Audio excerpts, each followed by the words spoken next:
আজকে তোমাদের আমি ছোট মাছ অর্থাৎ বোড়ালি মাছ এগুলো চচ্চড়ি আমি করে দেখাচ্ছি। বুঝছো না, জাস্ট হলুদ লবণ মেখে মাছগুলোকে একটু রেখে দিয়েছি, আর সঙ্গে একটু পেঁয়াজ কুচি আর কারি পাতা কুচি আর শুকনো লঙ্কা, জাস্ট তেলের মধ্যে জিরা ফোড়ন দিয়ে শুকনো লঙ্কা ফোড়ন দিয়ে একটু পেঁয়াজটাকে ফ্রাই করে নেব। তারপরে মাছটাকে ডাইরেক্ট দিয়ে তারপরে কারি পাতা দিয়ে একটু লঙ্কার গুঁড়ো লবণ হলুদ দিলেই হয়ে গেল মাছ চচ্চড়ি। সো আমি করব, তোমরা একটু দেখে নিও।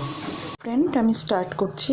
কড়াইয়ের মধ্যে তেল দিয়ে দিলাম, সর্ষের তেল। একটু গরম হয়ে গেলেই এটার মধ্যে একটু জিরে ফোড়ন ঢেলে দিচ্ছি। ওকে, তারপর একটু শুকনো লঙ্কা দিয়ে দিলাম ফোড়ন। তারপরে পেঁয়াজ কুচি। ফ্রেন্ডস, এটার মধ্যে জিরে ফোড়ন শুকনো লঙ্কা ফোড়ন আর একটু পেঁয়াজ কুচি দিলাম আর একটু লবণ দিয়ে দিলাম। ওকে, এবার এটা একটু লাল করে ভাজবো। দেন অ্যাড একটু কারি পাতা। এটাকেও এখন একটু নাড়িয়ে একটু লাল রং করব।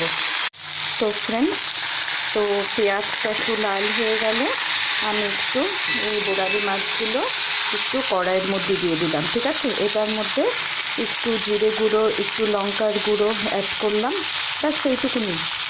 এখন জাস্ট একটু হালকা হাতে এটা একটু নাড়াচাড়া করে দিলাম, ব্যাস। এখন আঁচ কিন্তু মানে ফ্লেমটা পুরো একদম অন পুরো থাকবে।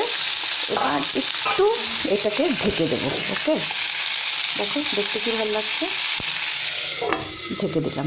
হ্যালো ফ্রেন্ডস, তো 5 মিনিটের মতন একটু ঢাকা দিয়ে রেখেছিলাম। বোড়ালি মাছের চচ্চড়িটা এখন রেডি।